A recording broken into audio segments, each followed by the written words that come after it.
and the social and equity, all these things are preamble of the constitution, and one has not to play with the nature of the that the nature is the primary thing. You must have heard the climate change that is in the Kedarnath in 2013. What has happened, that all the cars were destroyed, all the persons have gone in the hill area, nobody was known, and these are the climate change. One should not play with the environment. These are the things, cutting of the trees and destroy of the road safety. All these things are the result of bad environment, and therefore one has to be cautious. One should not play with these environmental factors. And what has been said in the Gita, which I will narrate before you, all the religion teach respect for nature and the necessity balance of nature and spirit. The higher purpose of life is acquiring the qualities of the nature and the spiritual world. Thank you very much.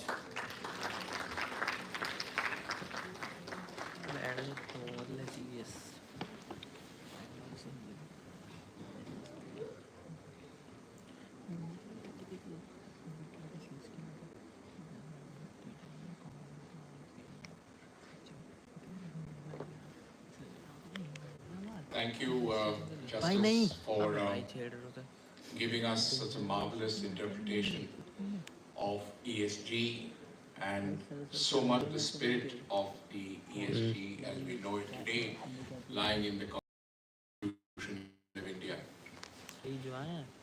As an advocate who has been in the field of sustainability now for many years, as a person who has literally been involved in the framing of the current sustainability frameworks in the country, and somebody who has been on both sides, a practitioner, somebody who has studied the law, the regulations, and sitting on several boards of companies where we actually need to write up the BRSR reports. This is a field of vast interest to me in particular, and to our nation, which is at the crossroads today. Today, I will confine myself to the second item that has been entrusted to our panel: legal obligations for businesses under ESG framework, and the challenges and opportunities in implementing ESG-driven compliance programs. Let me draw your attention to the fact that at the heart of the current legal framework lies the SEBI Act of 1992. Because currently BRSR, business responsibility and sustainability reporting, has been made mandatory for the top 1,000 companies by market capitalization and falls under the purview of SEBI. In particular, SEBI circular dated 10th of May 2021 and the SEBI circular dated 22nd July of 2023. These in fact prescribe the nature of the reporting, the format, which is the BRSR, and the compulsory nature of compliance to which each of these companies falling under the ambit of the SEBI regulation need to comply with. Because that is so, and because the SEBI Act of 1992 prescribes severe penalties for non-compliance, companies are now beginning to understand that it is not just a matter of tick in the box or fill up a form. The materiality, the requirement of data, hard data, the requirement of putting in place practices that enable the company to fill up BRSR have become literally the manner in which companies have had to internalize the way they perform. Now, SEBI's punishments in 15B and 15H of the SEBI Act prescribe penalties which vary from 1 lakh of monetary penalties, but the reputational damage that a single notice from SEBI can cause to the top 1,000 companies is phenomenal. And that is why a great deal of compliance now we see between 2021 and 2023, 24, the extent of compliance has gone up from year to year. Initially, SEBI said that you write your BRSR report and submit them to us, which works out as pretty much raw, unfiltered data. Today, SEBI has introduced from last year the BRSR core, which means that you not only have to fill up the BRSR form, but get it validated and assured by a certified assurer. And therefore, even before you can submit to SEBI, you must submit to the validated assurer. The entire practice of BRSR today, therefore, is now so transformed that top corporates have no way out to build systems that will ensure compliance.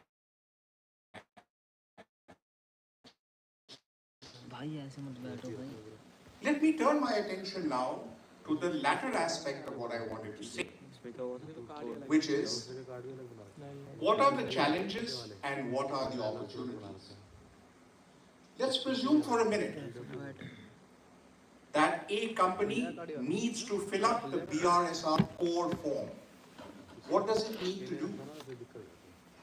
First thing, it has to build in an internal mechanism, literally an internal department, which must take into consideration the environment, the social, and the governance.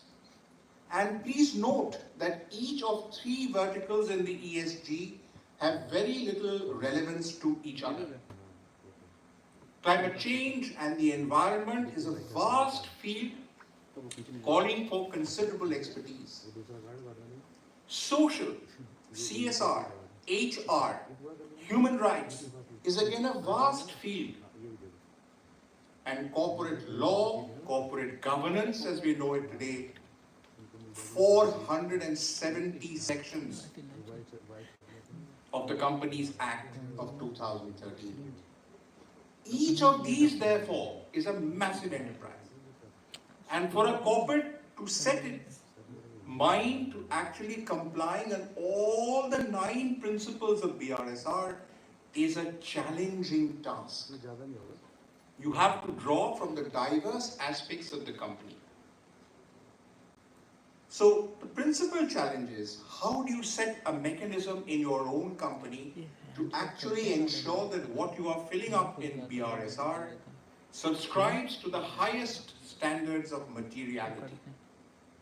Number 2, the cost of putting this together is exponentially growing. Many companies don't have the expertise within their own domain. So they need to hire experts or consultants, and they don't come cheap in this country. Also, to understand, particularly at the board level, the nuances of the law, the interpretation of the law, is very hard even for independent directors to grasp. And therefore, it is really quite a challenge. Switching to opportunity.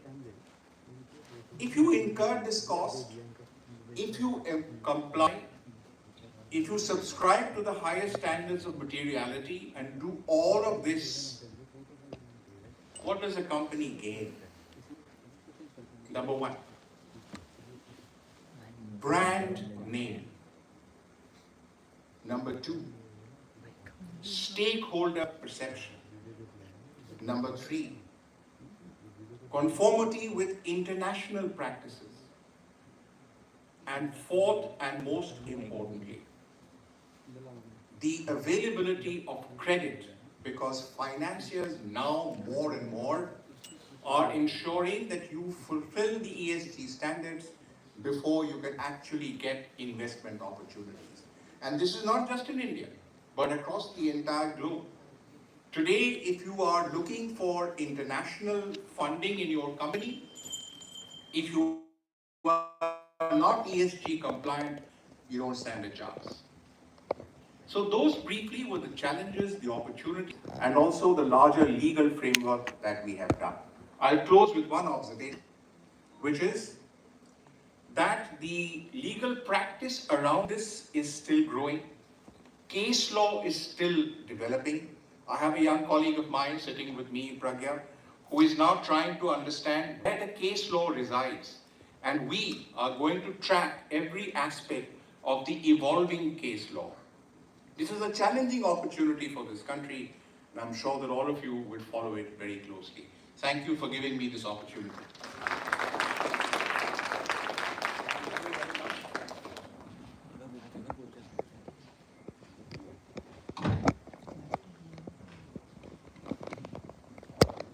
Thank you very much. The speaker has interpreted the 𝐶𝐵, the powers of the 𝐶𝐵, and all these things are there, but that is a very vast subject.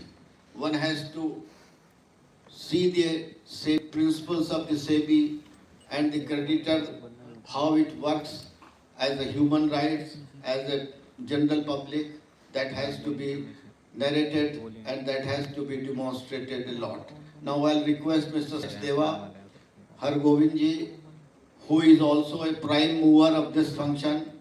He is right hand of Mr. Singhi, who is who has arranged the entire conference here, and Mr. 𝐶𝐻𝐵𝐿 will also demonstrate about the legal field and about the constitutional aspect of the matter. Thank you, Judge Mr. Tandon. Mahatma Gandhi envisioned an India where people will live in villages. Unfortunately, the reverse happened.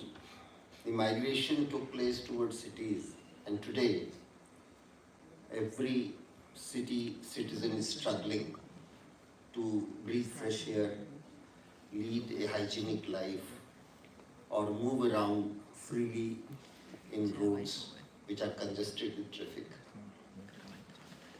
Now, this Mother Earth is given to each one of us in trust to be utilized, to be lived nicely, and then to be passed on to our next generation, our children, so that they can also prosper and take the humanity forward. Unfortunately, the way we indulged in deforestation, massive urbanization, industrialization, we have also negated that dream, that vision. And today we are at a standstill position wherein people are suffering from severe diseases and calamities like corona. They frequent us because of non-observance of the standards of cleanliness in life. ESG is a direction, a small step in rectifying that error.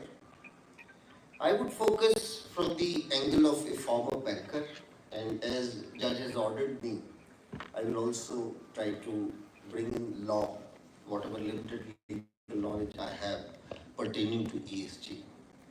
Friends, when we are lending, we are only seeing the profit a bank can make, but we do not see the profit earth can gain out of that lending. Today, State Bank of India, unfortunately my bank, is the largest lender to coal financing in the world. Just imagine. And the loans of corporates like Indian Oil Corporation, Burma Shell, and leading oil companies are sanctioned within 48 hours, and the quantums are 1,500 crore to 2,000 crore. A small loan for an interview it takes more than 1 week. So the anxiety to book profit by funding big names like Indian Oil Corporation is actually, making these ESG exercise a very challenging exercise.